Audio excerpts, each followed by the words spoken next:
Hola, mi nombre es Egon Cholakian. La humanidad está entrando en una nueva fase de mayor actividad sísmica. Esta es la era de los terremotos catastróficos, eventos que, lamentablemente, ya no podemos evitar.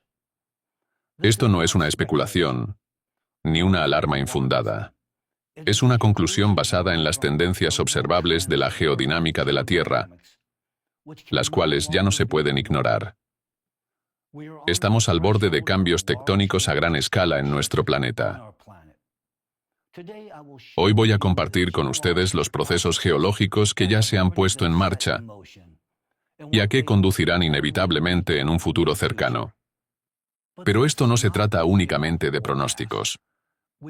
También examinaremos soluciones prácticas que, incluso hoy, pueden ayudar a mitigar la intensificación de los desastres naturales.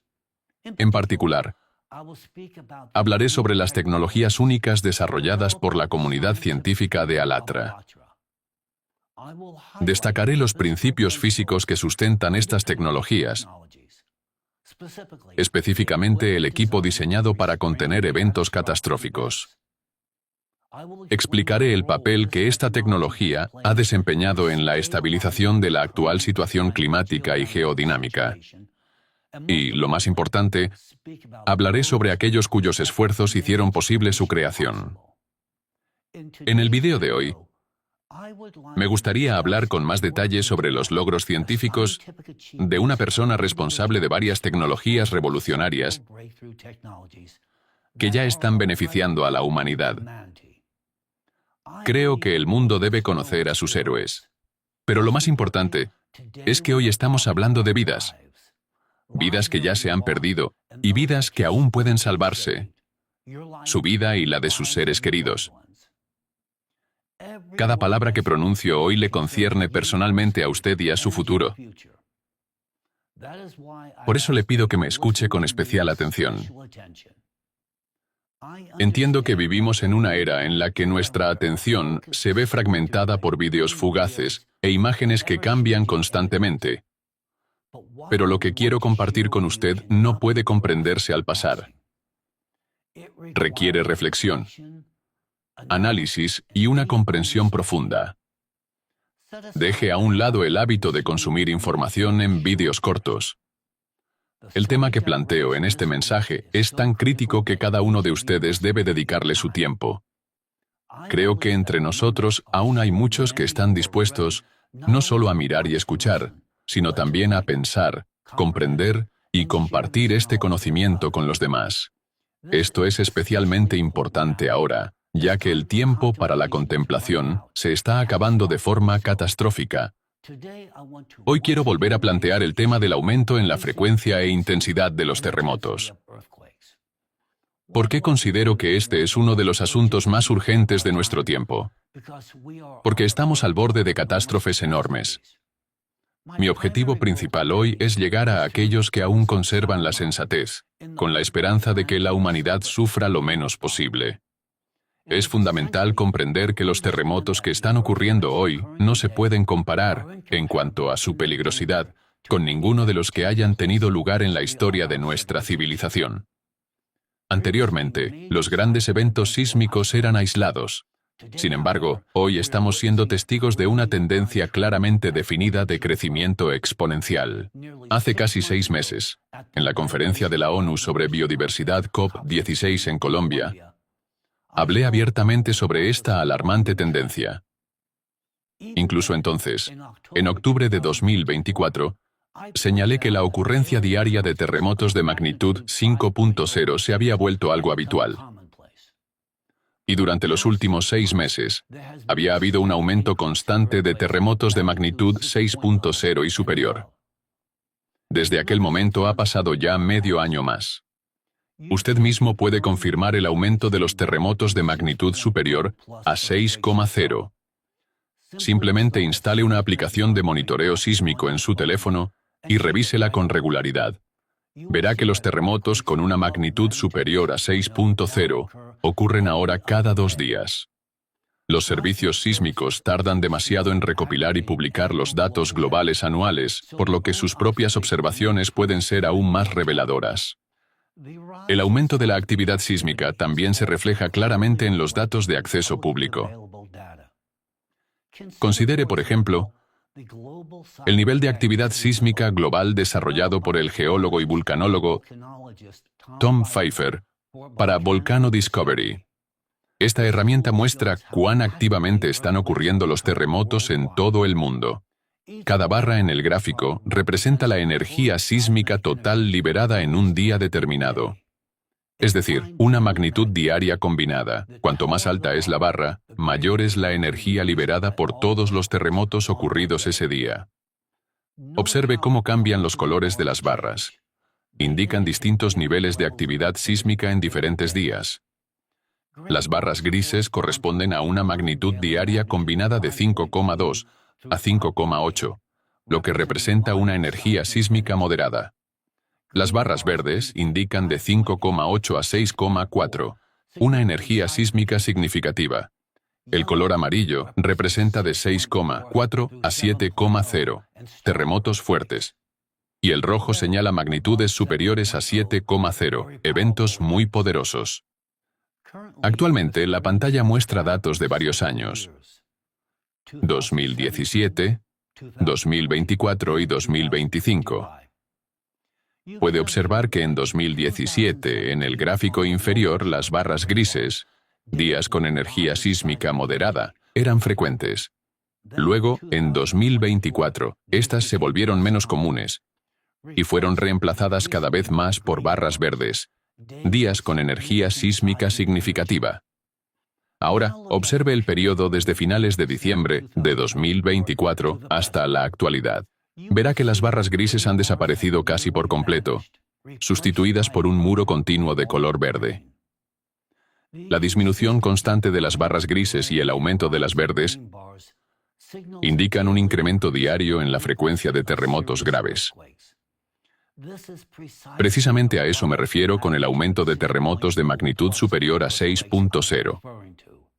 Los terremotos, al igual que otros fenómenos físicos, están intensificándose ahora en oleadas abruptas. Esto es un resultado lógico, ya que la liberación de energía en el interior de la Tierra sigue sus propios ciclos.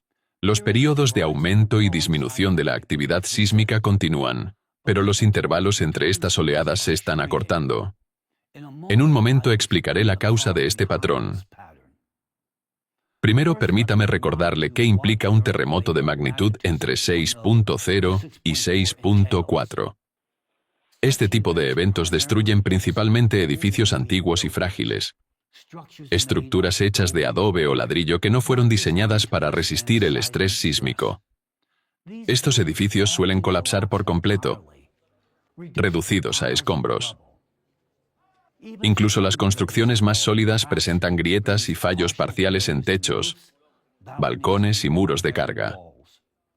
Los centros históricos de las ciudades, con infraestructuras envejecidas, sufren daños especialmente graves. La infraestructura también se ve gravemente afectada. Las carreteras y los puentes se agrietan. Los deslizamientos de tierra en zonas montañosas interrumpen las rutas de transporte. Los sistemas de comunicación, redes eléctricas, tuberías de agua y líneas de gas se ven alterados, dejando a la población sin servicios esenciales. Los daños a hospitales, escuelas y edificios gubernamentales dificultan la entrega de ayuda, convirtiendo desastres locales en crisis a gran escala. Las víctimas mortales suelen ser causadas por el colapso de edificios o la caída de elementos estructurales. Amenazas secundarias agravan aún más la situación.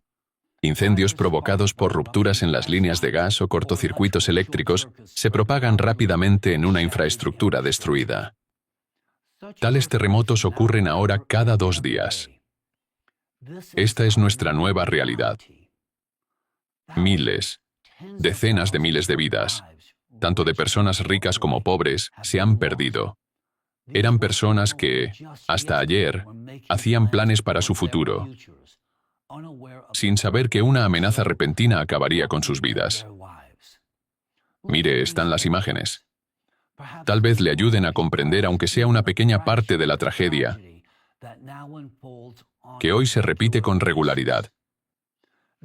El aumento constante de los terremotos de magnitud superior a 6.0 es una señal alarmante. Pero no es solo su fuerza destructiva lo que preocupa. Lo que me inquieta aún más es que nos estamos acercando a un umbral crítico.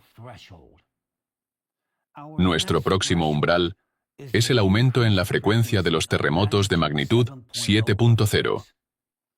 Una vez que este tipo de eventos comience a ocurrir con regularidad, tal como ya sucede con los terremotos de magnitud 6.0, ya no se podrá cambiar nada.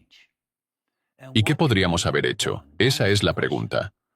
La liberación de presión en el interior de la Tierra mediante la desgasificación de la pluma magmática siberiana, tema que he tratado extensamente en mis intervenciones anteriores, puede convertirse en una medida inútil si esperamos hasta que los terremotos de magnitud 7,0 se vuelvan frecuentes. El gráfico de actividad sísmica se ha convertido ahora en nuestra cuenta regresiva, marcando los días que restan antes de llegar al punto de no retorno. ¿Cuánto tiempo nos queda? Hace 5 años los terremotos de magnitud 5.0 comenzaron a aumentar de forma constante, ocurriendo en el lapso de una semana. Hoy ya estamos presenciando eventos constantes que superan la magnitud 6.0. El cálculo es sencillo. La fase anterior de escalada sísmica se desarrolló en un periodo relativamente corto. Evidentemente, al calcular el tiempo que nos queda antes de cruzar el umbral, debemos tener en cuenta la aceleración exponencial en la frecuencia de los terremotos. Mire el gráfico que muestra el número de terremotos de magnitud 5.0 o superior por año. Según los datos del Centro Sismológico Internacional, ISC, ¿ve esa clara curva exponencial? Es importante destacar que el aumento de los terremotos de magnitud superior a 5.0 no es resultado de una expansión en las redes de sensores ni de una mayor sensibilidad en los detectores. Refleja, de hecho, un cambio real en el comportamiento geodinámico de la Tierra. Ahora, observe el gráfico que muestra la cantidad de terremotos con una magnitud igual o superior a 7.0, utilizando los datos de esa misma base del ISC. Ve cómo ambos gráficos reflejan un aumento sincronizado en la cantidad de terremotos.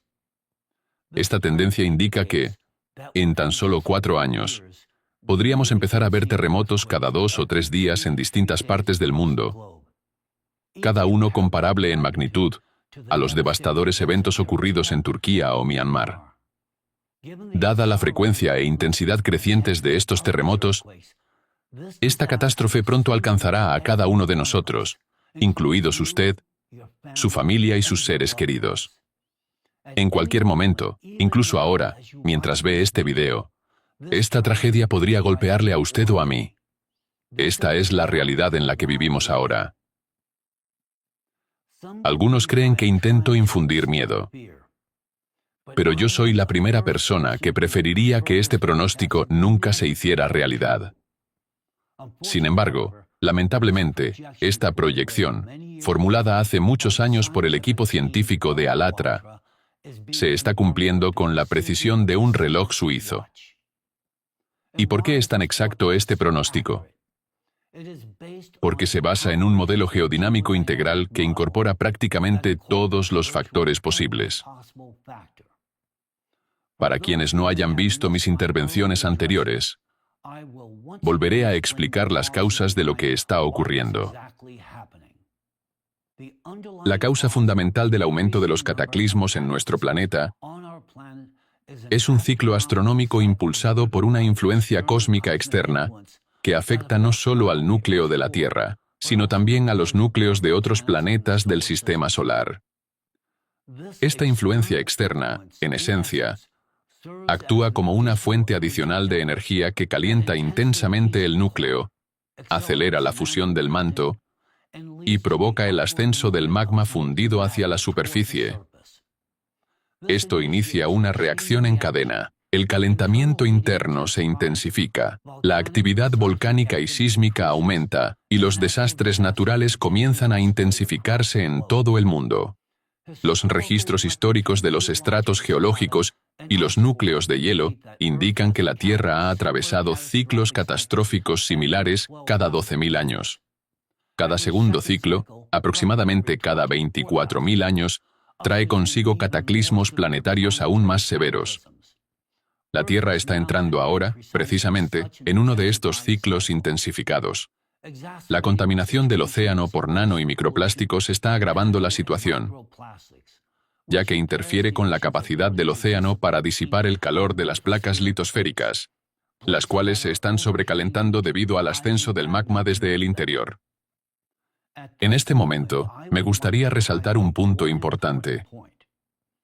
Nuestra esfera azul no está simplemente suspendida en el espacio. Gira sobre su propio eje. En el ecuador, la velocidad de rotación de la Tierra es de aproximadamente 465 metros por segundo.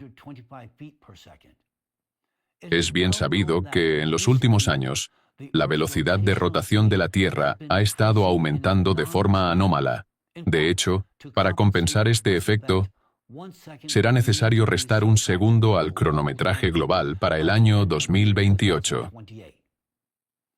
Estos cambios en la rotación de la Tierra ocurren en cuestión de milisegundos, y algunos especialistas creen que no hay nada alarmante en ello.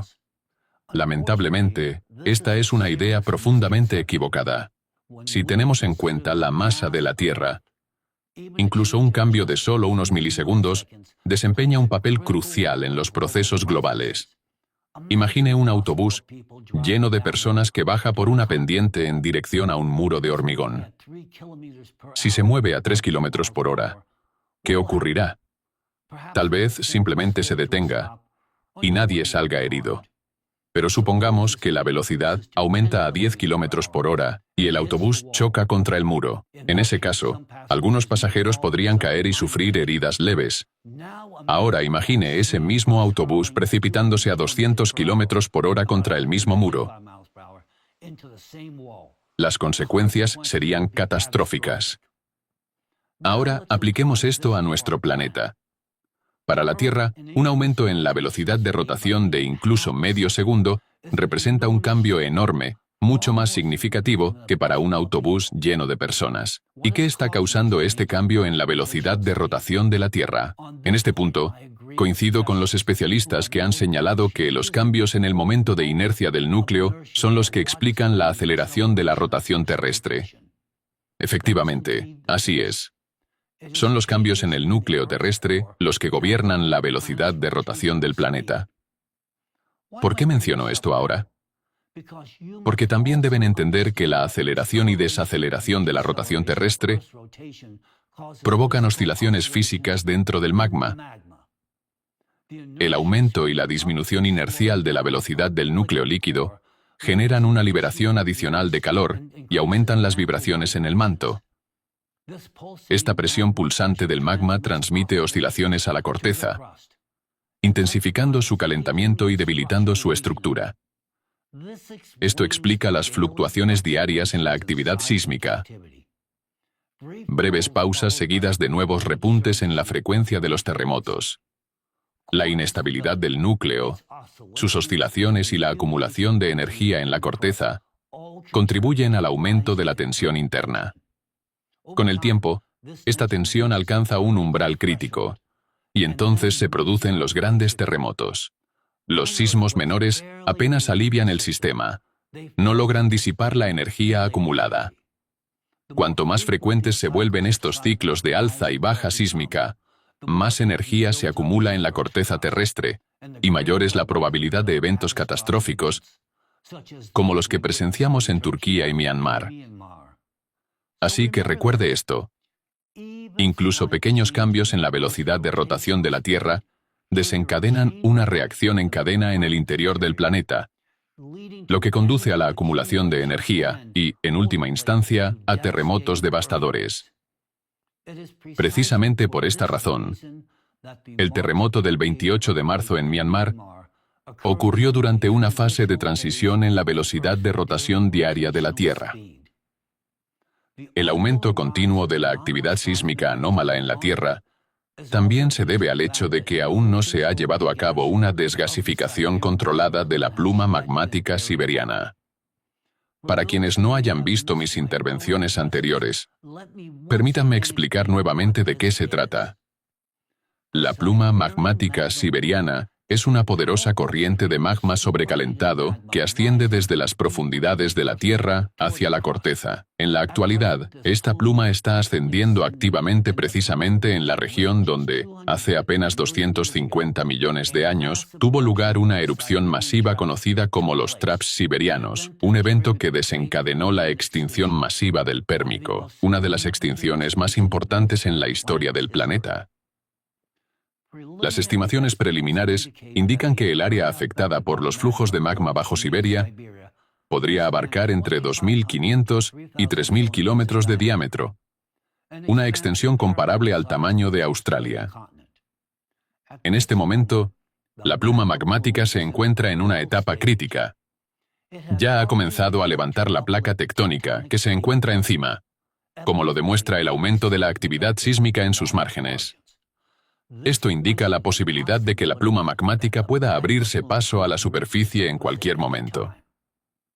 Para obtener información más detallada, le animo a consultar el informe titulado «Sobre la amenaza de una erupción de la pluma magmática en Siberia y estrategias para abordar el problema», el cual también fue elaborado por un equipo de científicos, expertos y voluntarios de ALLATRA. En la actualidad, la única solución viable ante esta amenaza global es una desgasificación planificada, un proceso de liberación y desvío controlado de gases y lava desde el interior de la Tierra, con el objetivo de reducir la tensión geodinámica en la corteza del planeta. Sin la desgasificación planificada, la presión interna dentro del sistema magmático terrestre seguirá aumentando, lo que inevitablemente conducirá a los eventos catastróficos que abordaré al final de este discurso. Sin embargo, el aumento actual de la actividad sísmica es una prueba clara de que la corteza terrestre está sometida a una inmensa presión interna, como un globo con un glaseado endurecido que se infla desde dentro. La desgasificación, por lo tanto, no solo podría prevenir las consecuencias desastrosas de una posible erupción de la pluma magmática siberiana, sino también reducir significativamente el número de terremotos destructivos. A medida que disminuye la presión interna, la tensión sobre la corteza se reduce y su deformación también disminuye. Hasta la fecha, ninguna otra organización, aparte del equipo científico de ALLATRA, ha propuesto métodos alternativos. Y ahora, me gustaría recordarle otro avance desarrollado por los científicos de ALLATRA, un logro sin equivalente en el mundo, que ha desempeñado un papel vital en la mitigación de desastres naturales, tanto en regiones específicas como a escala global. Durante más de 20 años, la comunidad científica de ALLATRA ha estado dedicada al estudio profundo de los cambios climáticos y geodinámicos en la Tierra, al mismo tiempo que ha buscado soluciones prácticas para evitar las consecuencias catastróficas derivadas de dichos cambios. Durante este tiempo, no solo hemos establecido una base científica, sino que también hemos demostrado en la práctica que tales soluciones son realmente viables. Una de estas soluciones, que puede debatirse públicamente y que describí en detalle en una de mis intervenciones anteriores, es el equipo experimental desarrollado por el equipo científico interdisciplinario de ALLATRA. El funcionamiento de este equipo durante un periodo de 10 años, de 2013 a 2023, tuvo un efecto mitigador, principalmente en el territorio de Rusia y en los países de Europa del Este. Influyó en los procesos atmosféricos e hidrosféricos, previniendo así la intensificación de los vientos, huracanes y precipitaciones anómalas. En teoría, este equipo no podría contrarrestar la actividad sísmica y volcánica que se produce en el interior de la Tierra. Sin embargo, en la práctica, se observó una disminución en la intensidad de la actividad sísmica.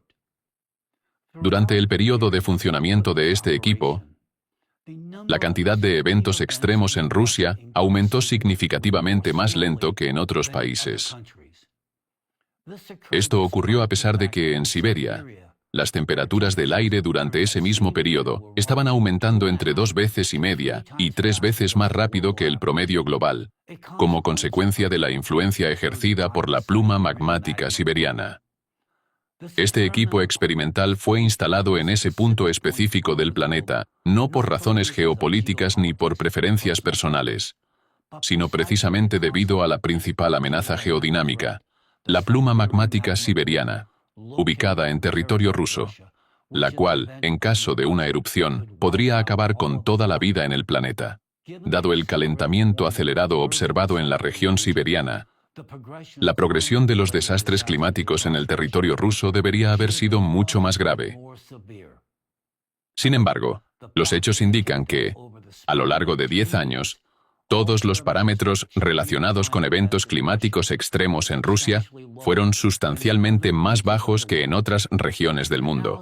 Un análisis de los datos estadísticos abiertos que abarcan varias décadas, que ahora puede ver en pantalla, demuestra que entre 2013 y 2023, la velocidad del aumento, tanto en la intensidad como en la frecuencia de los desastres climáticos en estos territorios, fue, en efecto, menor que en el resto del mundo. Durante ese mismo periodo, el mundo fue testigo de una tendencia ascendente continua en la cantidad de desastres climáticos. La ausencia de un crecimiento similar en las catástrofes climáticas en Rusia durante el periodo de 10 años representa una aparente paradoja. Esta paradoja se explica por el hecho de que el equipo experimental, desarrollado por un grupo no público de científicos de Alatra, ejerció una influencia real y tangible en la reducción tanto de la cantidad como de la gravedad de los desastres climáticos en esa región. Naturalmente, este equipo no es una panacea. No eliminó las causas subyacentes de los cambios climáticos y geodinámicos. Sin embargo, su funcionamiento sí redujo significativamente la intensidad y la frecuencia de los eventos catastróficos, amortiguando eficazmente las fluctuaciones peligrosas de manera similar a como lo hacen los sistemas de amortiguación en las estructuras de ingeniería. Como una presa que retiene el agua, el equipo contuvo la presión creciente, evitando que se convirtiera en un escenario destructivo. Sin embargo, en agosto de 2023, debido a la designación del movimiento Alatra como una organización indeseable dentro de la Federación Rusa, el funcionamiento de este equipo se vio obligado a interrumpirse. Fue desmantelado y retirado del territorio ruso. Poco después, uno de los científicos de Alatra declaró públicamente que las principales conclusiones sobre las tendencias catastróficas en los países que anteriormente se encontraban dentro del alcance operativo del equipo experimental se harían evidentes en un plazo de 3 a 4 meses. Mientras tanto, toda la trayectoria de la dinámica de desastres se manifestaría entre 6 y 9 meses, una vez que los efectos mitigadores del funcionamiento del equipo se hubieran disipado por completo. Como resultado, se registró un aumento récord tanto en la cantidad como en la gravedad de los desastres climáticos en toda Rusia y partes de Europa del Este, entre el 10 de agosto y noviembre de 2023. Esta tendencia no ha hecho más que intensificarse con cada mes que pasa. Tras la desactivación del equipo, los desastres climáticos en Rusia comenzaron a producirse en un patrón en cascada, uno tras otro en rápida sucesión, y cada evento posterior superando al anterior en magnitud. Por ejemplo, el siguiente gráfico analiza el impacto de la desconexión del equipo en el número de tormentas registradas en Rusia durante los 6 meses posteriores. Las barras azules indican los datos correspondientes a meses específicos de 2022, mientras que las barras rojas reflejan los mismos meses de 2023. Se observó un aumento notable en la actividad de tormentas a partir de octubre de 2023, y esta tendencia ha continuado en los meses siguientes. El siguiente gráfico ilustra que, durante el periodo en que el equipo estaba en funcionamiento, antes del 10 de agosto de 2023, representado por la barra azul, El número de tormentas registradas en la Federación Rusa era significativamente menor que durante el período equivalente posterior a la desconexión del equipo, representado por la barra roja. Durante el mismo período de 6 meses, los datos de monitoreo mostraron un aumento significativo en la frecuencia e intensidad de fenómenos meteorológicos peligrosos en el territorio de Rusia, en comparación con los períodos correspondientes de años anteriores. Aquí también, las barras azules representan el año 2022, mientras que las barras rojas representan el año 2023. Esta tendencia es coherente con la información presentada públicamente el 3 de septiembre de 2023 por un representante del equipo científico de ALLATRA y confirma que el equipo mencionado desempeñó un papel significativo en la protección de las vidas humanas. Para evaluar el efecto positivo del equipo experimental, se puede recurrir a un análisis comparativo de las pérdidas ocasionadas por desastres climáticos en los últimos 10 años. Según los datos de la Administración Nacional Oceánica y Atmosférica, durante ese periodo, las pérdidas económicas totales en Estados Unidos ascendieron a $1.153.000.000.000. En Rusia, las pérdidas por desastres naturales en el mismo periodo sumaron $2.109 millones. Por lo tanto, el equipo de mitigación de desastres permitió a Rusia ahorrar al menos $1.150.000.000.000. Ahorros comparables también se observaron en los países de Europa del Este. Sin embargo, tras la desconexión del equipo de ALLATRA, Rusia ha experimentado una marcada tendencia al alza en las pérdidas económicas causadas por desastres naturales. Por ejemplo, un solo evento ocurrido en noviembre de 2023 en la costa del Mar Negro, designado como la tormenta del siglo, provocó daños materiales por un total de 42.000 millones de rublos. Esta cifra superó las pérdidas materiales totales por desastres naturales registradas durante todo el año 2022, que ascendieron a poco más de 7.000 millones de rublos, según datos del Ministerio de Situaciones de Emergencia. Y en el siguiente gráfico, se puede observar una comparación entre los daños totales registrados durante los 10 años en los que el equipo estuvo en funcionamiento y los daños sufridos en tan solo un año tras su desconexión. El análisis de los datos revela que solo 6 anomalías meteorológicas de gran escala ocurridas después de la desactivación del equipo experimental causaron a Rusia un daño total mayor que el país había sufrido por desastres naturales en cualquier año individual desde 2012. Según un informe de Roshidromet, el número de fenómenos meteorológicos peligrosos en todas las regiones del país aumentó en un promedio del 35% en 2023. En total, 448 eventos meteorológicos tuvieron consecuencias graves para la economía y la población, lo que representa un incremento del 34% en comparación con 2022. En 2023, el número anual de desastres climáticos individuales aumentó drásticamente en comparación con 2022.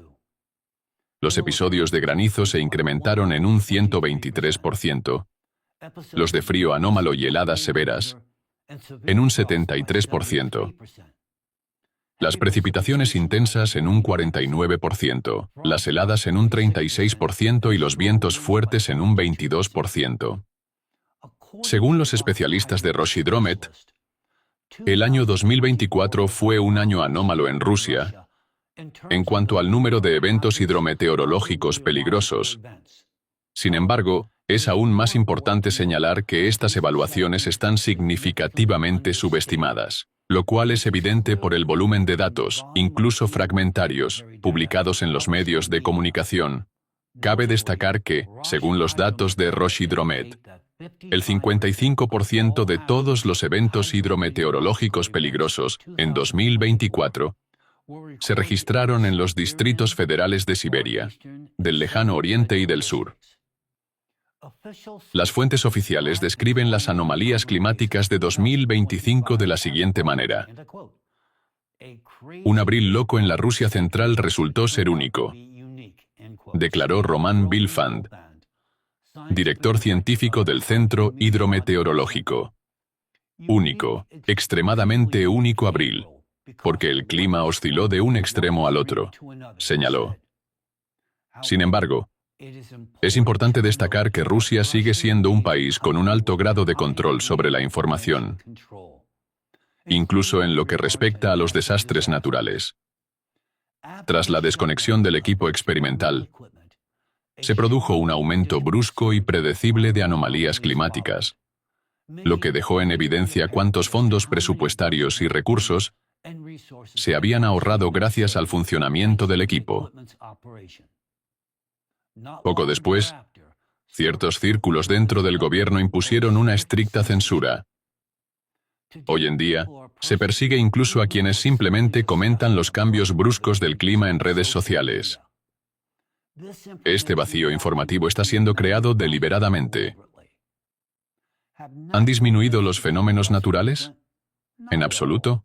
Muchos de ellos ya no se informan oficialmente, y la información sobre desastres pasados está siendo borrada. Los canales oficiales guardan un silencio sepulcral, a pesar de que la situación se vuelve cada vez más alarmante. Los problemas causados por los desastres naturales no han desaparecido en absoluto. Los residentes locales siguen observando los cambios y compartiendo sus hallazgos en los comentarios. La gente no se queda callada. A pesar de la presión, sigue hablando sobre lo que realmente está ocurriendo en sus regiones. Sin embargo, las fuentes oficiales ya no proporcionan datos confiables. Ciertos círculos de poder mantienen cuidadosamente la ilusión de estabilidad para evitar una migración masiva desde Siberia. Su objetivo es simple: mantener a la población en su lugar para proteger intereses financieros y políticos, aunque eso signifique poner vidas en peligro real.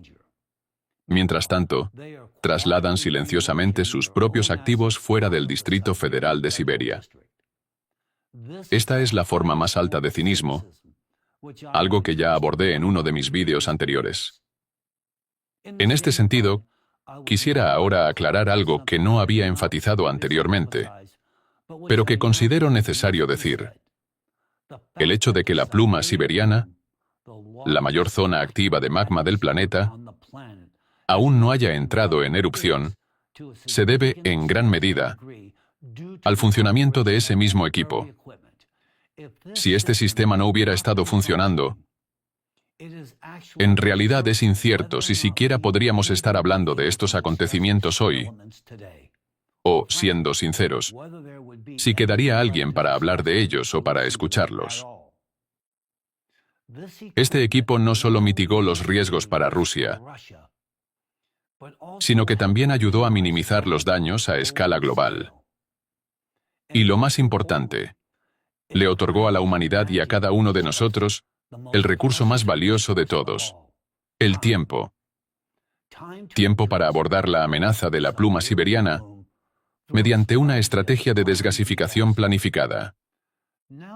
Ahora que tiene una comprensión más clara del valor científico y práctico que este equipo representa para toda la humanidad, resulta más fácil entender por qué, en mi mensaje anterior, afirmé que hay una persona a la que ya le debemos el simple hecho de que aún tengamos tiempo, porque fue él quien se convirtió en la fuente de la idea clave, sin la cual la realización de este proyecto de equipo habría sido imposible. Él identificó la causa del calentamiento excesivo sobre el territorio ruso, la pluma magmática siberiana, y también propuso una solución en forma de desgasificación controlada y planificada.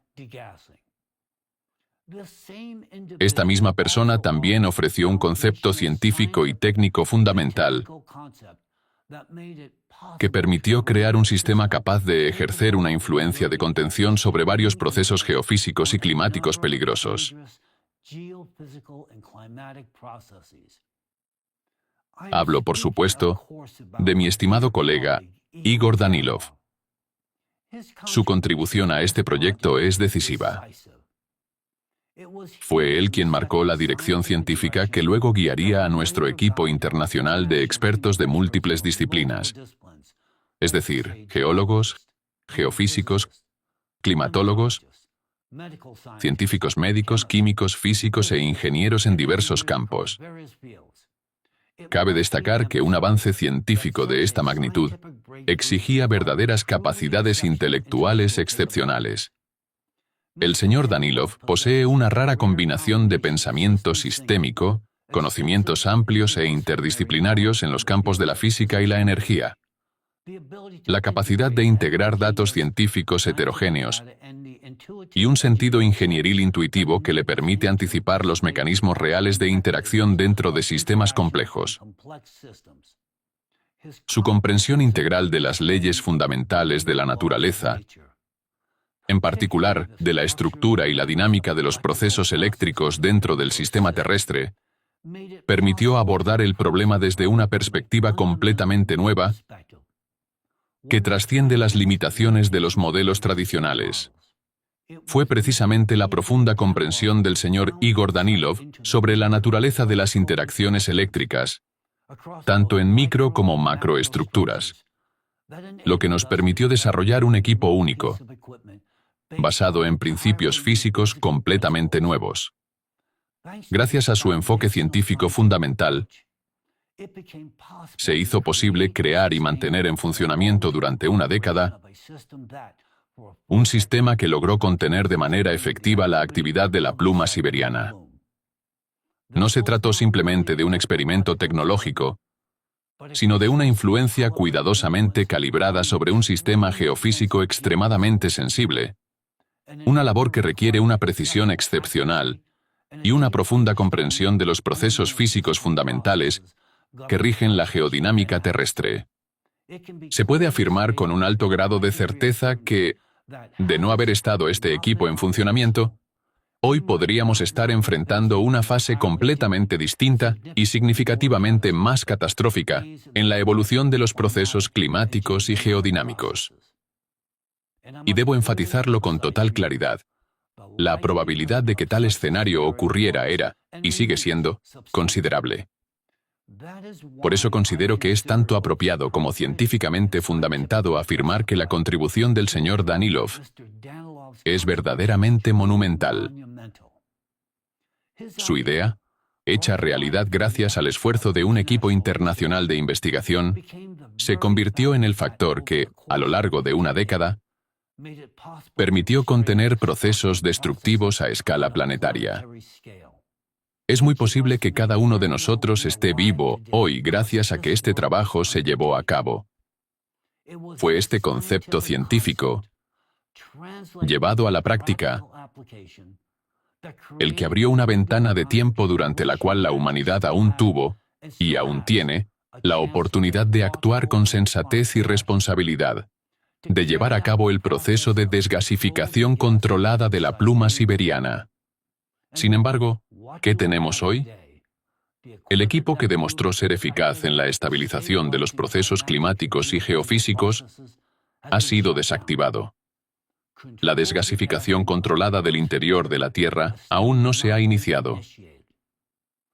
Los científicos en Rusia permanecen bajo estricta vigilancia por parte del Servicio Federal de Seguridad, FSB, lo que imposibilita cualquier forma de colaboración internacional. El señor Danilov, el hombre cuya idea científica le dio al mundo una oportunidad para mitigar procesos catastróficos, se ha convertido ahora en el blanco de una campaña sistemática de descrédito. Aquellos que intentan plantear este tema en foros públicos o académicos enfrentan una presión represiva. Mientras tanto, los pronósticos científicos sobre la progresión de los cataclismos se vuelven cada vez más alarmantes, y quienes realmente tienen la capacidad de cambiar el rumbo de los acontecimientos simplemente no tienen permitido actuar. Pregúntese sinceramente, ¿quién es responsable del grave estado de la situación actual? Todo esto es el resultado de decisiones deliberadas. Ciertos círculos de poder en Rusia tomaron la decisión estratégica de impedir cualquier debate público sobre la pluma siberiana. No les conviene que los datos científicos sobre esta amenaza reciban atención generalizada, porque reconocer su existencia implicaría la necesidad de tomar medidas urgentes, incluidas evacuaciones, restricciones a la actividad industrial y, lo más doloroso para ellos, graves pérdidas financieras personales. Así que, en lugar de abordar el problema, activaron una herramienta de manipulación ya conocida y conveniente: la estructura pseudocientífica anticulto encabezada por Alexander Dvorkin. Ya he hablado anteriormente sobre la organización de Dvorkin. Esta secta extremista totalitaria rusa opera como un mercenario a sueldo al servicio de los intereses del bolsillo ajeno.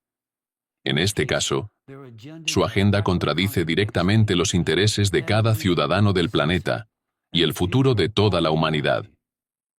Fue la red de agentes de Dvorkin la que se convirtió en el mecanismo operativo para desacreditar todo lo relacionado con el movimiento Alatra, y en particular, el nombre de Igor Danilov. Los agentes de Dvorkin, tanto en Rusia como en el extranjero, incluida Ucrania, como Irina Kremenovska, una agente ucraniana de la red rusa Rasirs, lanzaron una campaña de mentiras contra Alatra. La deshumanización dirigida y la implantación de una narrativa distorsionada, que sustituye a la realidad, se convirtieron en las herramientas clave de esta operación para reescribir la imagen de Alatra en el espacio público informativo. Como resultado, se creó un deepfake informativo masivo. Una imagen vívida pero completamente falsa que eclipsó los verdaderos logros científicos del equipo internacional de científicos y voluntarios de Alatra, que trabajaban en favor de la seguridad y estabilidad global. Si la secta de Dvorkin no hubiera sometido al movimiento Alatra a constantes ataques y estigmatización, y si los funcionarios responsables hubieran prestado atención a la sección confidencial del informe climático de Alatra de 2014, donde se detallaban los peligros que representa la pluma siberiana y la urgente necesidad de actuar, entonces la desgasificación controlada podría haberse iniciado al menos hace 5 años. Esto habría brindado una oportunidad real para prevenir una serie de catástrofes sísmicas, incluidos los devastadores terremotos en Turquía y Myanmar, y para estabilizar los procesos geodinámicos. Habría salvado cientos de miles de vidas perdidas bajo los escombros en estos últimos 5 años. En cambio, se priorizó el beneficio a corto plazo. 5 años de ganancias incontroladas provenientes de Siberia para un círculo selecto dentro de la clase gobernante de Rusia fueron considerados más valiosos que la seguridad de millones de sus propios ciudadanos y de toda la comunidad global. De no haber sido por la interferencia de los activistas anticulto, la red internacional de Dvorkin, el problema del aumento de los desastres naturales ya podría haberse resuelto. En cambio, la situación sigue deteriorándose rápidamente. A causa de ellos, actualmente no se están tomando medidas globales para enfrentar estas amenazas colosales. En esencia, sin las campañas de descrédito lanzadas por Dvorkin, hoy ninguna persona en este planeta estaría enfrentando una realidad tan grave y verdaderamente mortal. A la luz de todo esto, se vuelve inequívocamente claro: las actividades extremistas de las estructuras anticulto, como las organizaciones de Dvorkin, incluida Rasirs, y las actividades anticulto en general, que suprimen los derechos y libertades de los ciudadanos, deben ser prohibidas a nivel legislativo. En su esencia, estas organizaciones son sectas antihumanas. Detrás de su retórica pública de lucha contra las sectas, se esconde una agenda anticientífica y antihumana que recurre a la mentira y la difamación, al servicio de quienes están dispuestos a sacrificar vidas humanas por beneficio propio. Sus acciones deben ser objeto no solo de una rendición de cuentas pública, sino también de una respuesta judicial a nivel internacional. A la luz de la campaña de descrédito sin precedentes, emprendida contra el señor Igor Danilov, un hombre que ha hecho una contribución significativa al desarrollo de soluciones científicas y tecnológicas orientadas a preservar la vida y la estabilidad del planeta, considero tanto necesario como mi responsabilidad directa presentar un relato objetivo y bien fundamentado sobre la esencia de sus logros científicos.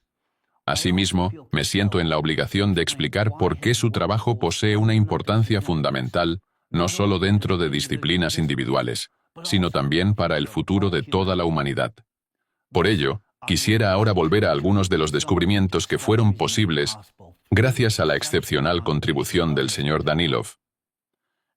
Ya hace 20 años, él llamó la atención del Grupo Internacional de Investigación sobre un fenómeno que en aquel entonces estaba gravemente subestimado y que hoy, solo superado por la amenaza de la pluma siberiana, se ha convertido en uno de los problemas globales más urgentes para la humanidad: el papel de los micro y nanoplásticos en el calentamiento del océano.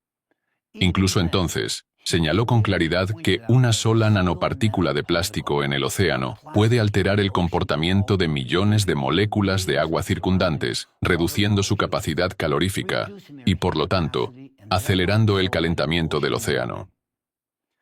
Este aspecto destructivo del plástico se analiza en detalle en un documental realizado por voluntarios de ALLATRA, titulado Factor antropogénico en la muerte del océano, el cual está disponible al público en línea.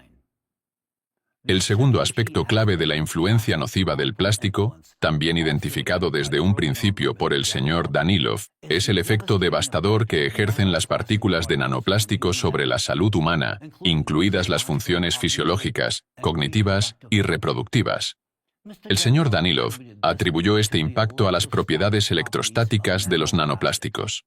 Una vez dentro del cuerpo humano, estas partículas se acumulan y retienen una carga electrostática, la cual después interfiere con los procesos reguladores finamente ajustados del organismo al penetrar en las células, lo que finalmente conduce al desarrollo de diversas enfermedades graves. Y aunque hace 20 años se trataba de pronósticos teóricos rigurosamente elaborados a partir de cálculos analíticos, hoy en día ya existe un conjunto de investigaciones internacionales que confirman sus conclusiones sobre las propiedades electrostáticas de los nanoplásticos y sus efectos en el cuerpo humano.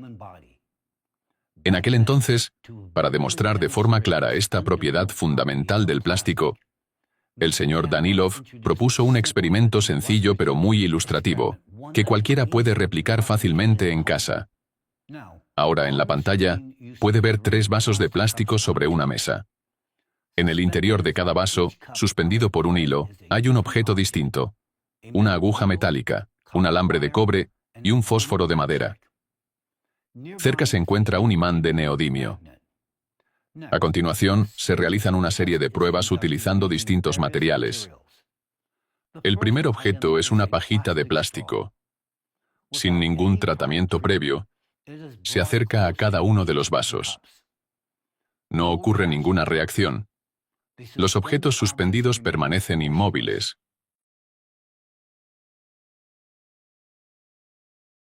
Luego, la pajita de plástico se coloca brevemente sobre el imán de neodimio y nuevamente se acerca a los vasos.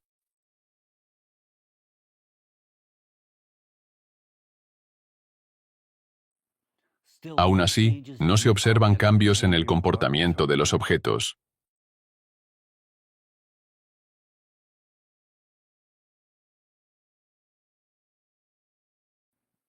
Después, la pajita de plástico se frota enérgicamente contra un hilo de lana y se acerca a los vasos. Los 3 objetos, la aguja, el alambre y el fósforo, comienzan a oscilar y son atraídos hacia la pajita.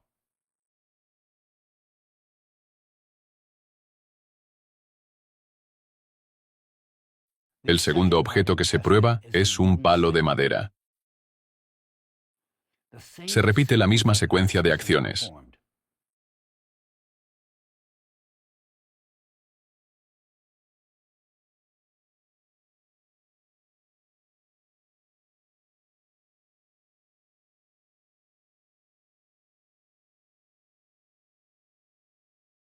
En este caso, Incluso después de ser frotado con lana, no provoca ninguna reacción en ninguno de los objetos suspendidos.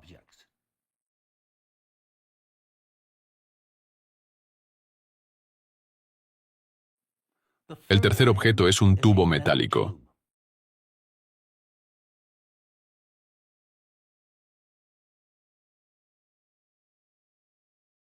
Tanto sin tratar como después de ser frotado con lana, no genera ninguna reacción en los vasos.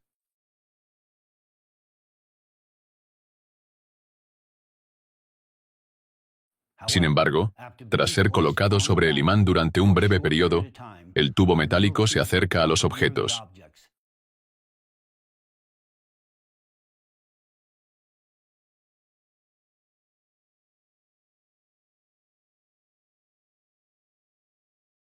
Y esta vez, la aguja responde, mientras que los demás objetos permanecen inmóviles. El cuarto objeto es el propio imán de neodimio. Como se muestra, solo la aguja se ve afectada. Los demás objetos permanecen inertes.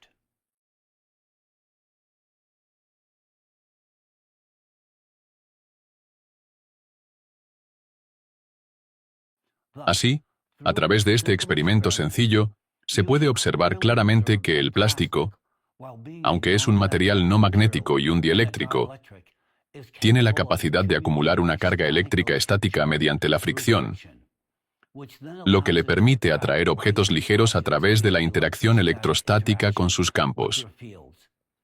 Esta es una propiedad física bien conocida.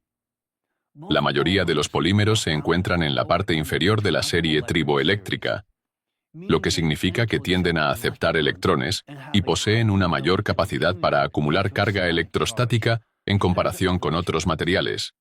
De hecho, este experimento ha revelado implicaciones mucho más amplias que las que he expuesto hasta ahora. Pero ese no es el tema central de la discusión de hoy. Así que centrémonos en las propiedades del plástico. Lo principal sobre lo que el señor Danilov nos llamó la atención en aquel entonces es aún más importante. Esta misma capacidad de retener carga electrostática se mantiene a escala nanométrica. Él subrayó que las partículas de nanoplástico, una vez dentro de las células, retienen cargas electrostáticas localizadas, lo que conduce, por decirlo así, a una sobrecarga energética de la célula.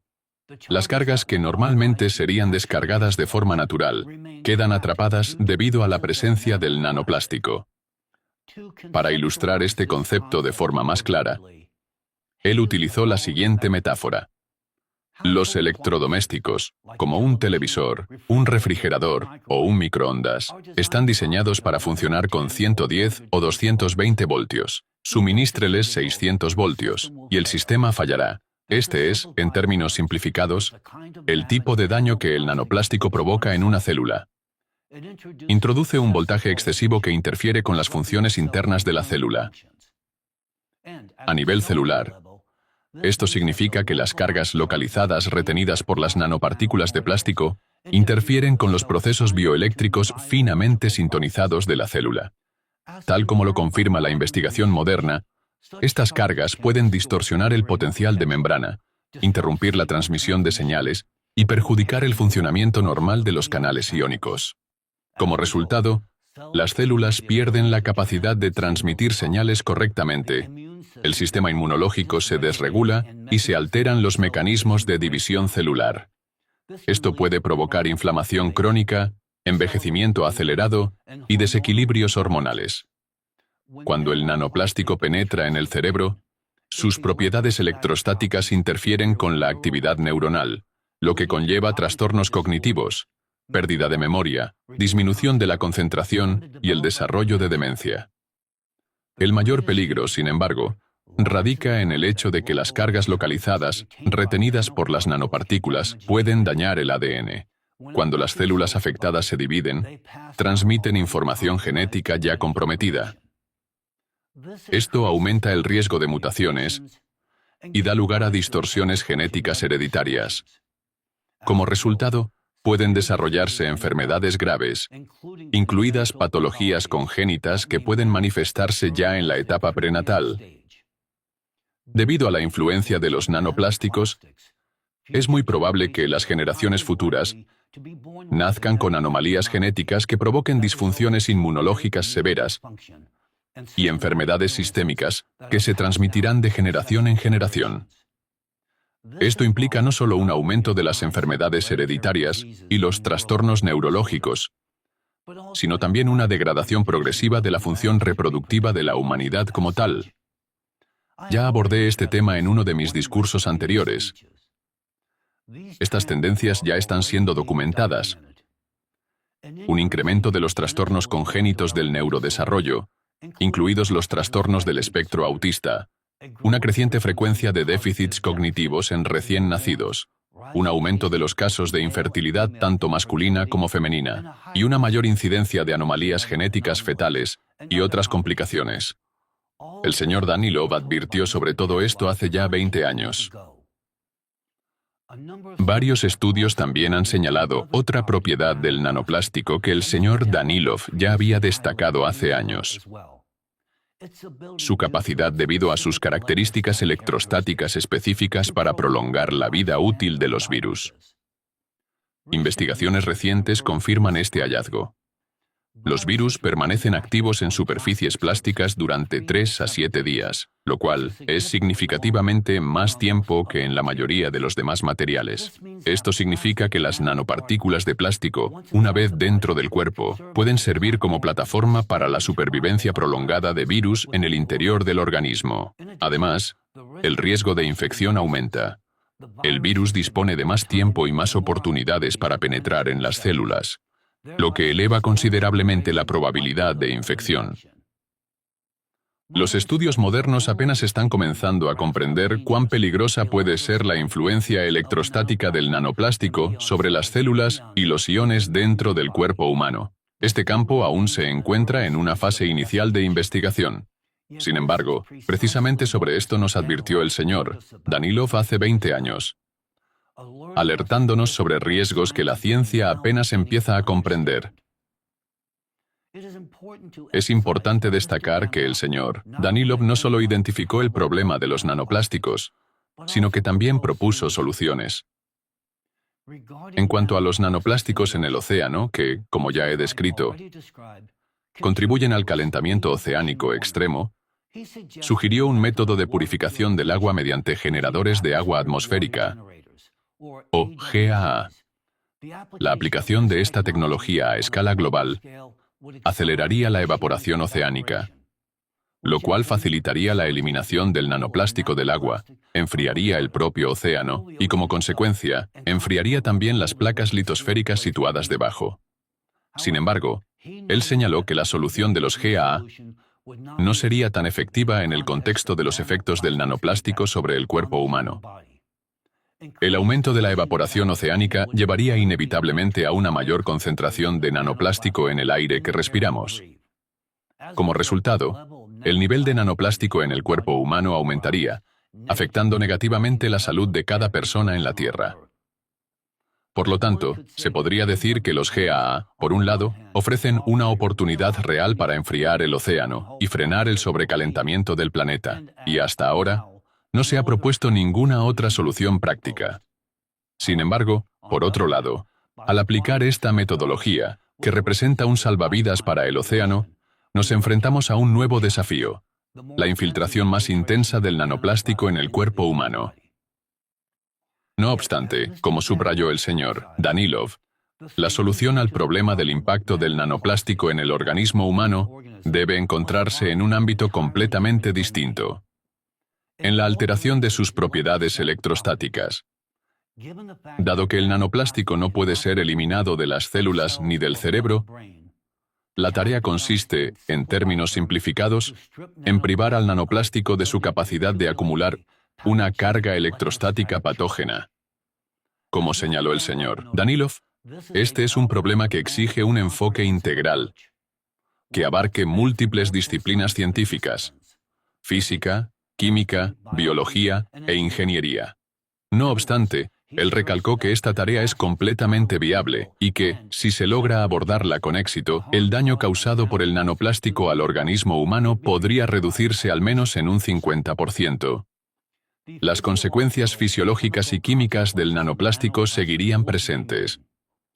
Pero su influencia electrostática, que es la que causa el daño más grave, podría ser neutralizada. Y eso, a su vez, nos daría tiempo adicional para desarrollar soluciones que permitan su eliminación del cuerpo. Cabe destacar que el señor Danilov siempre subrayó que si bien el problema de los nanoplásticos es importante dentro de la jerarquía de amenazas globales para la humanidad, sigue siendo secundario. En la cima de esa jerarquía se encuentra el problema fundamental de la pluma siberiana, un fenómeno que influye de manera crítica en los procesos climáticos y geológicos de la Tierra. Por ello, la primera solución implementada en la práctica fue el equipo experimental especial del que he hablado anteriormente. Este fue concebido como un medio para ganar tiempo, para frenar el ritmo de los desastres catastróficos y aliviar de manera significativa la inestabilidad climática y geodinámica del planeta. Ahora me gustaría señalar el principio físico clave sobre el cual se basa el funcionamiento de este dispositivo. Para ilustrarlo, demostraremos un experimento sencillo que cualquiera puede replicar: un vaso de plástico con una aguja suspendida en su interior mediante un hilo y un imán colocado cerca. Como es de esperar, el imán atrae la aguja. Sin embargo, si se toma una pajita de plástico, se carga por fricción con lana y luego se acerca al vaso, se puede observar cómo la aguja comienza a oscilar de forma notable. Se puede ver cómo, a pesar del campo magnético dominante, un campo electrostático débil aún puede influir en el comportamiento de la aguja.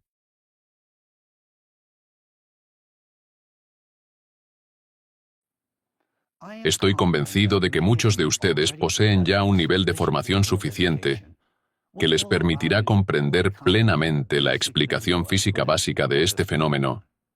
Sin embargo, también estoy seguro de que a la mayoría de los observadores se les escapará el hecho de que este experimento demuestra un principio específico y más profundo de interacción. Tal vez solo un puñado de científicos en todo el mundo, fuera de nuestra comunidad de investigación de Alatra, sea capaz de percibir y comprender la esencia completa del principio revelado aquí. Espero que tales científicos aún existan. Aún iré más lejos. Es precisamente este principio, uno que la mayoría pasará por alto en este experimento, pero que el señor Danilov señaló a nuestra atención, el que constituye la base del funcionamiento del propio equipo que, durante 10 años, estabilizó los procesos climáticos y geológicos en el territorio de Rusia, y con ello, contribuyó a mitigar la situación climática de todo el mundo. La diversidad de campos en los que se han aplicado las ideas del señor Danilov puede, naturalmente, despertar interés. Sin embargo, en su caso, esto es completamente comprensible. El señor Danilov es un profesional para quien el enfoque interdisciplinario ante los desafíos científicos y técnicos no solo se ha convertido en un método de trabajo, sino en una forma natural y orgánica de pensamiento expansivo. Por lo tanto, las soluciones científicas y tecnológicas, como la tecnología de desgasificación controlada o el desarrollo del equipo especializado para mitigar desastres climáticos, no deben considerarse fruto del azar. Por el contrario, son el resultado lógico del enfoque fundamental único del señor Danilov, de sus décadas de investigación y de su extraordinaria capacidad para integrar conocimientos de distintos ámbitos científicos y competencias profesionales. El señor Danilov ha desarrollado y perfeccionado sistemáticamente este enfoque dentro de su especialización médica, donde, basándose en una visión sistémica y multidisciplinaria, ha creado varios métodos de tratamiento propios que han demostrado una alta eficacia en el abordaje de condiciones clínicas complejas. Para ilustrar esto, me gustaría presentar 2 ejemplos contundentes de su labor investigativa y aplicada en el campo de la medicina. Estos ejemplos revelan el extraordinario potencial de la mente humana cuando está guiada por un pensamiento interdisciplinario y una motivación sincera de servir al bien común. Uno de los campos en los que el señor Danilov ha trabajado de manera constante durante muchos años aborda un desafío fundamental que sigue siendo extremadamente complejo dentro de la biomedicina: la posibilidad de restaurar y regenerar tejidos humanos, incluidos aquellos que tradicionalmente se consideran incapaces de autorrepararse, como los discos intervertebrales. Hoy en día, millones de personas en todo el mundo padecen trastornos de la columna vertebral relacionados con cambios degenerativos en los discos intervertebrales, como consecuencia del envejecimiento, del esfuerzo físico excesivo, incluidos los atletas, o de estilos de vida sedentarios prolongados. La integridad estructural de estos discos se deteriora progresivamente.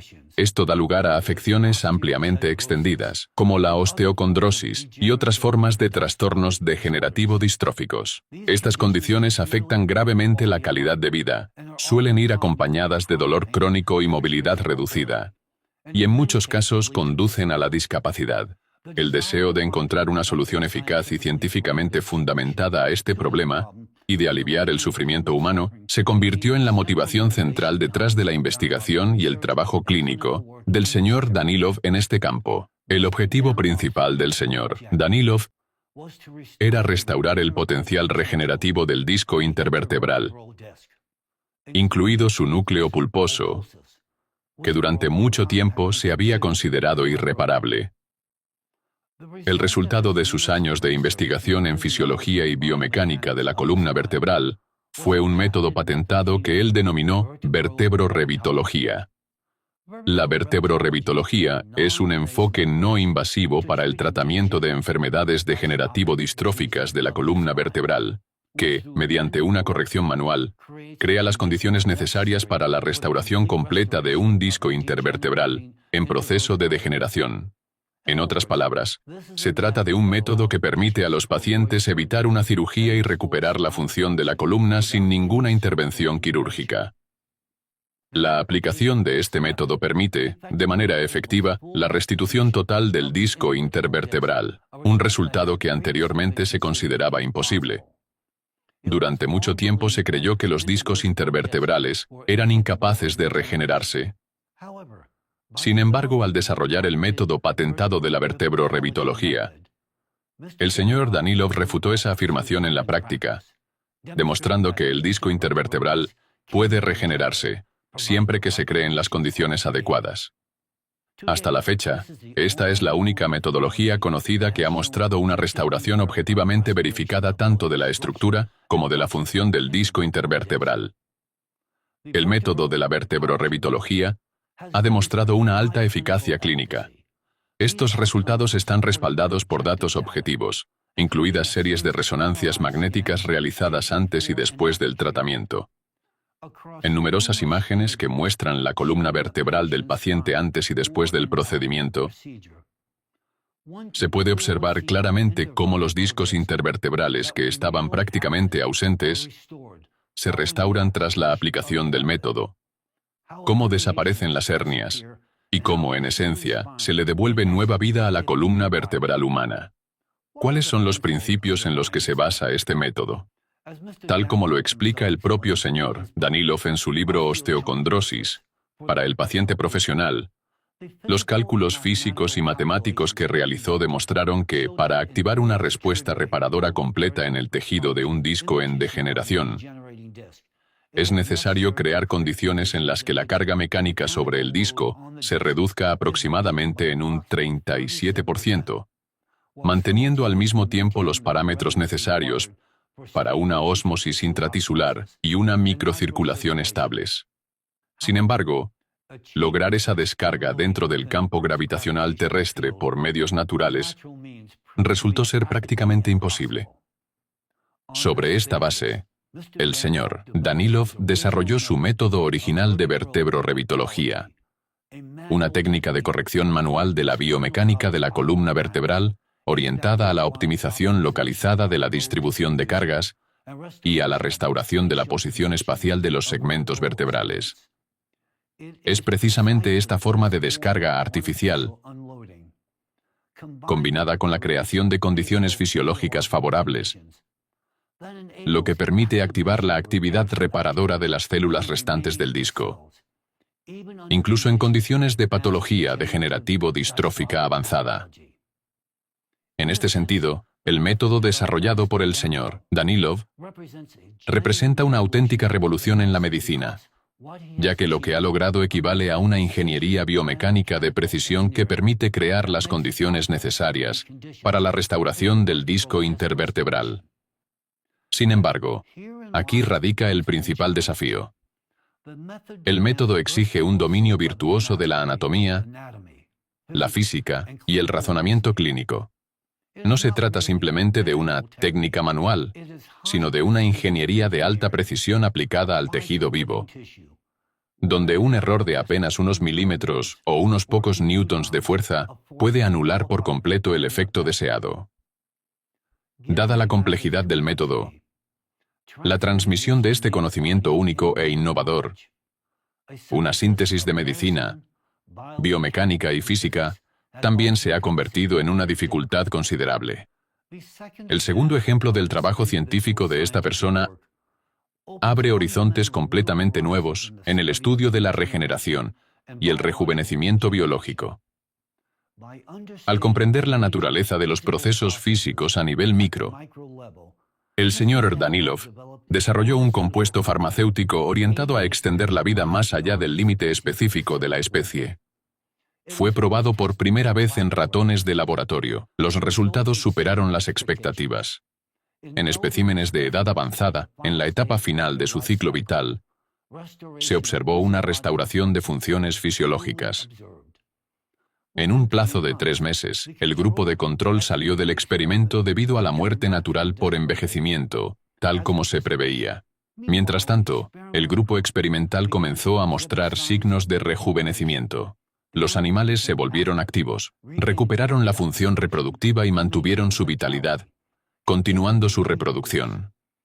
Con la administración regular del compuesto, una vez cada 3 meses, los ratones se mantuvieron biológicamente jóvenes y clínicamente sanos, sin mostrar signos de envejecimiento. Vivieron más de 10 años, mientras que la esperanza de vida media de un ratón es de 2 a 3 años. Esto equivale a casi 4 ciclos vitales completos, lo que en términos humanos correspondería aproximadamente a 400 años. Después de que se suspendió la administración del compuesto, no se observó un envejecimiento acelerado. Los animales vivieron el resto de su vida de forma natural. Resultados similares se registraron en conejos. Durante todo el periodo de observación, no se detectaron patologías, lo que permitió a los investigadores formular la hipótesis de que los efectos del compuesto podrían ser cíclicos y potencialmente ilimitados. Lamentablemente, el experimento tuvo que ser interrumpido debido a circunstancias externas. Aunque, desde el punto de vista de la ciencia académica, un experimento interrumpido no puede considerarse plenamente verificado, sirvió, no obstante, como una demostración crucial de la posibilidad de superar los límites específicos de la longevidad de una especie. Para concluir esta exposición sobre las contribuciones científicas revolucionarias del Sr. Danilov, es importante señalar que en 2019 tomó la decisión de suspender su práctica médica. Para ese momento, se hacía cada vez más evidente que la situación climática se acercaba a un umbral crítico. Él comprendió que su participación era ahora más urgentemente necesaria en este ámbito, porque se trataba de la seguridad de todo el planeta. No fue simplemente una elección personal. Fue un paso dictado por un profundo sentido de responsabilidad ante la amenaza creciente que representa la pluma siberiana. A lo largo de los años en que aplicó su método de vertebrorevitología en la práctica, el Sr. Danilov sanó y rehabilitó a miles de pacientes. Aunque residía físicamente en Ucrania, personas de todo el mundo viajaban para recibir su tratamiento. Gracias a su trabajo, Ucrania obtuvo reconocimiento internacional. Su método de tratamiento único y los resultados que obtenía atrajeron la atención de los medios. Se publicaron artículos y se produjeron reportajes televisivos que documentaban sus logros extraordinarios. Y sin embargo, considere lo siguiente: toda esa reputación bien merecida construida a lo largo de años de dedicación y servicio a los demás, fue destruida en el momento en que él se pronunció públicamente en defensa de la humanidad, al sacar a la luz la amenaza de la pluma siberiana y la escalada exponencial de los cambios climáticos y geodinámicos. Como respuesta a sus esfuerzos por identificar el peligro que representa la pluma siberiana y por hacer un llamado urgente a la acción, ciertos círculos de poder en Rusia lanzaron una campaña para desacreditarlo. En lugar de acoger los avances revolucionarios del señor Danilov, lo difamaron y deshumanizaron públicamente.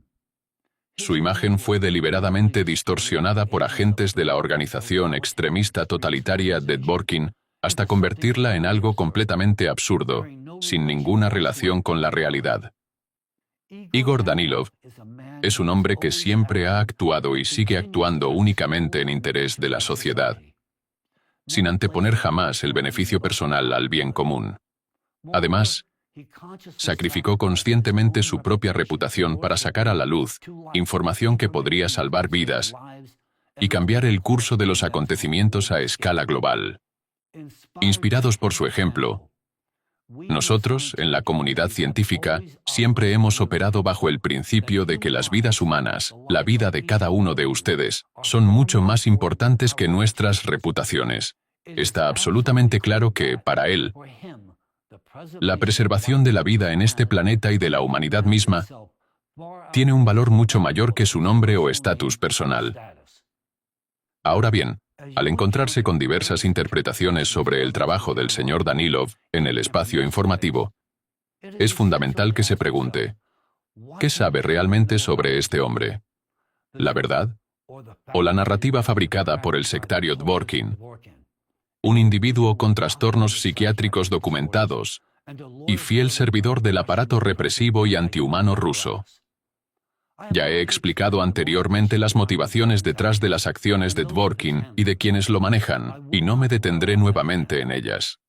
Ahora que usted tiene el panorama completo, es capaz de discernir entre la verdad y la mentira, de comprender quién defiende realmente los intereses de toda la humanidad y quién, por el contrario, solo sirve a los intereses de ciertos grupos de poder que obtienen beneficios sacrificando las vidas mismas de las personas que explotan. A la luz de todos los hechos expuestos anteriormente, ahora resulta evidente que, debido a las acciones de Dvorkin y su red para desacreditar a Alatra y a sus participantes, las proyecciones de actividad geodinámica no hacen más que empeorar. Cuanto más se prolongue la situación actual, más catastróficas serán sus consecuencias. Pasemos ahora al pronóstico de los acontecimientos que inevitablemente se desarrollarán si no se lleva a cabo la desgasificación de la pluma siberiana. Recuerden la imagen que les mostré anteriormente, nuestra pequeña esfera azul recubierta de un glaseado de azúcar. Esa esfera se está expandiendo por el calor interno. El recubrimiento de azúcar en su superficie comienza a agrietarse intensamente. Incluso ahora, estamos entrando en una fase de actividad sísmica sostenida con magnitudes de 6.0. A partir de aquí, nos enfrentamos a dos posibles escenarios. En el primer escenario, el planeta será sacudido por una serie de terremotos destructivos, con magnitudes que irán desde 7 hasta eventos catastróficos de 8, 9 o incluso superiores. Además, estos comenzarán a producirse en regiones tradicionalmente consideradas seguras desde el punto de vista sísmico. Recuerden esto, los terremotos más potentes ocurren cuando y donde menos se los espera. Ahora imaginen por un momento qué ocurriría si un terremoto de magnitud al menos 7,5 golpeara Moscú, Pekín o incluso Washington, D.C. Moscú, completamente desprevenida ante la actividad sísmica, sufriría daños devastadores. Los rascacielos de la era estalinista, orgullo de la arquitectura soviética, se derrumbarían como enormes lápidas, reduciéndose a escombros de hormigón. Las cúpulas de las catedrales del Kremlin se desplomarían sobre los adoquines con un estruendo ensordecedor. El sistema del metro se convertiría en una fosa común para decenas de miles de personas, con túneles colapsados que sepultarían trenes enteros. Los barrios residenciales se convertirían en ruinas. Los edificios de panel de 9 plantas y los microdistritos típicos de los años 70 y 80 se derrumbarán sepultando bajo los escombros al 30 o 40% de sus habitantes. La antigua Pekín, a pesar de su preparación ante terremotos, también tambalearía ante el peso de una pesadilla tectónica. La ciudad prohibida, el palacio imperial con sus delicadas pagodas, quedaría reducida a ruinas milenarias. Los rascacielos modernos del distrito financiero CBD se desplomarían como castillos de naipes, sepultando a decenas de miles de oficinistas. El histórico distrito de Zhongguancun, el corazón tecnológico de China, perdería cientos de laboratorios de investigación y empresas emergentes. Las zonas residenciales de Chaoyang y Haidian colapsarían en montones de hormigón y vidrio, donde cientos de miles de personas perecerían bajo los escombros. Las tuberías de gas rotas provocarían tormentas de fuego, incinerando manzanas enteras de la ciudad. Washington, la capital de nuestra democracia estadounidense, al igual que Moscú, no está preparada para una actividad sísmica grave. Los barrios residenciales colapsarían, sepultando a miles de personas. La cúpula del Capitolio, símbolo del Estado estadounidense, se agrietaría y colapsaría parcialmente. La Casa Blanca, aunque reforzada con estructuras blindadas, también sufriría graves daños. Los monumentos a Lincoln y a Washington quedarían reducidos a restos escultóricos deformados, y los túneles subterráneos del Pentágono se convertirían en una fosa común para cientos de militares. Nos evitaremos vivir toda una serie de terremotos devastadores a escala mundial solo en un caso, y ese es el segundo escenario, si somos simplemente aniquilados por la erupción de la pluma siberiana. Podría entrar en erupción en cualquier momento, quizás incluso antes de que termine este discurso. La presión allí ya es suficiente para que se produzca una ruptura fatal. Incluso si no ocurre de forma inmediata, nuestras proyecciones indican que, una vez que el sistema terrestre cruce el umbral fatal marcado por el aumento en la frecuencia de terremotos de magnitud 7, podría desencadenarse una liberación instantánea de magma desde la pluma magmática siberiana. En tal caso, ya no estaríamos ante una destrucción localizada, sino ante una catástrofe global, comparable al estallido repentino de un globo sobreinflado. Perfórelo, y simplemente estallará. Precisamente por eso, una desgasificación planificada realizada en las etapas tardías de la crisis no estabilizará la situación en absoluto. Al contrario, provocará un desastre. Según la actual escalada de actividad sísmica, la ventana de tiempo en la que una desgasificación planificada aún puede tener un efecto positivo se está cerrando rápidamente. Como he mencionado hoy, nuestro umbral crítico es el aumento marcado en la frecuencia de terremotos de magnitud 7.0. Después de ese punto, cualquier intento de desgasificación probablemente desencadene una erupción de la pluma, y perderemos toda capacidad de controlarlo. La pluma aún está contenida únicamente gracias a la enorme resistencia estructural de la Tierra.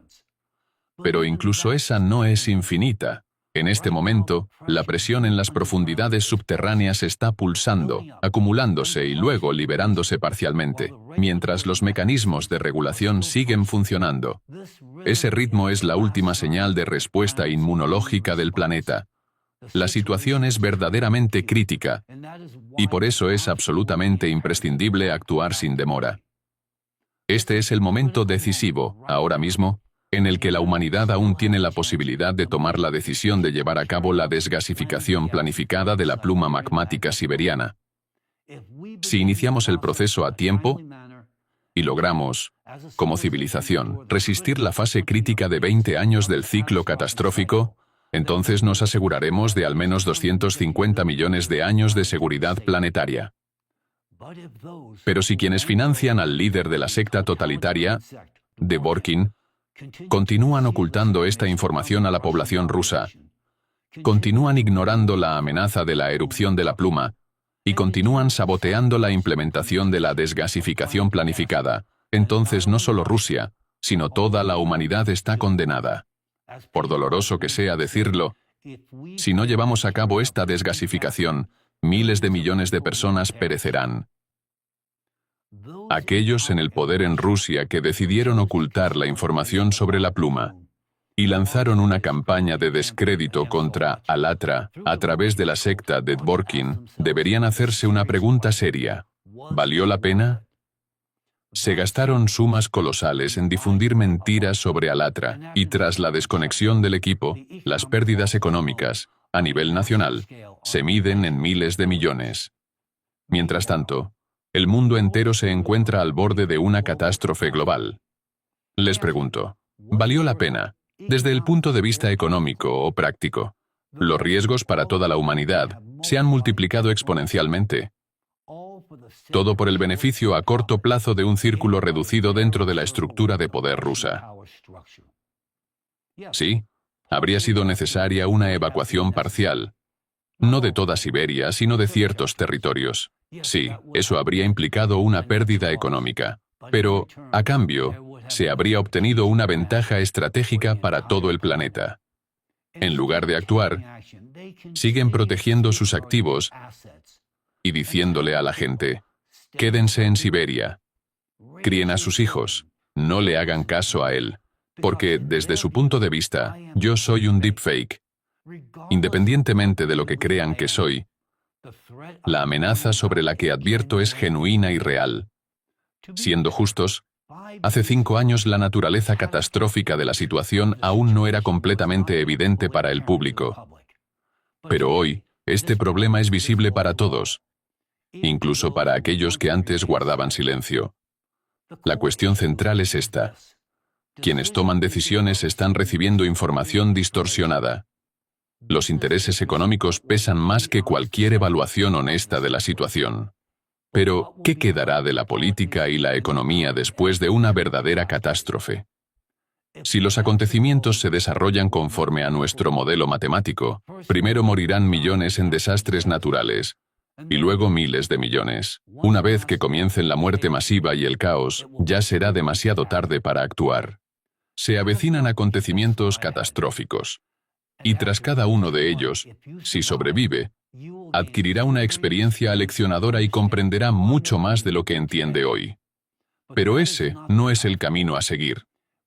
No debemos permitir que millones mueran simplemente porque no logramos llegar a quienes creían que el desastre nunca los alcanzaría. La catástrofe afectará a todos, sin excepción. El equipo experimental que contuvo durante una década el aumento del estrés climático y geodinámico no es una solución definitiva ni una panacea, pero nos otorgó algo de valor incalculable: tiempo.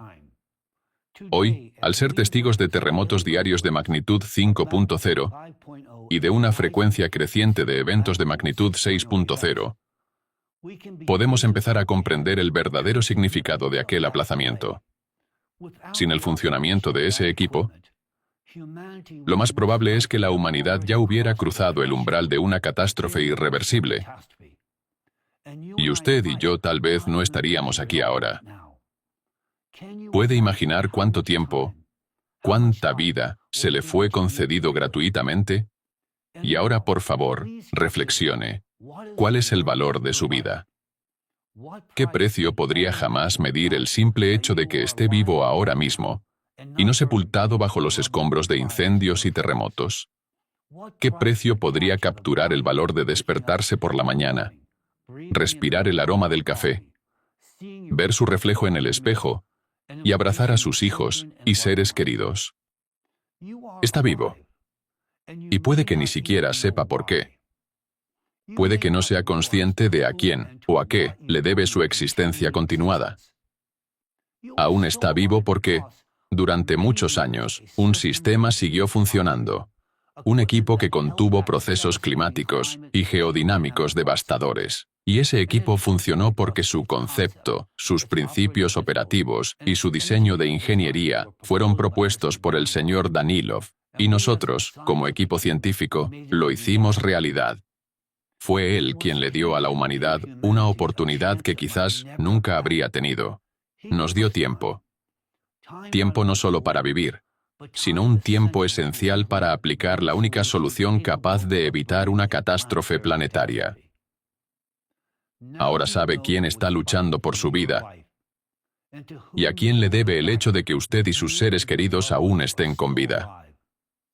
La humanidad aún no ha inventado una recompensa lo suficientemente grande que esté a la altura de la inmensa contribución que el señor Danilov ha hecho a su vida, para asegurar que usted y sus hijos todavía tengan una oportunidad de vivir. Y, sin embargo, ¿qué recibió él a cambio de su servicio a la humanidad? Una reputación destruida, descrédito, persecución, acoso. Sí, puede que a algunos de ustedes no les importe lo que ocurra ni a quién, pero sí les importa su propia vida, sí les importa tener una oportunidad de sobrevivir para ustedes y para sus hijos. Si cree que su vida tiene valor, entonces no guarde silencio. No traslade la responsabilidad a los políticos, pensando que son ellos quienes deben resolver una amenaza planetaria. Mientras usted no haga nada, ellos tampoco harán nada, porque no son diferentes de usted.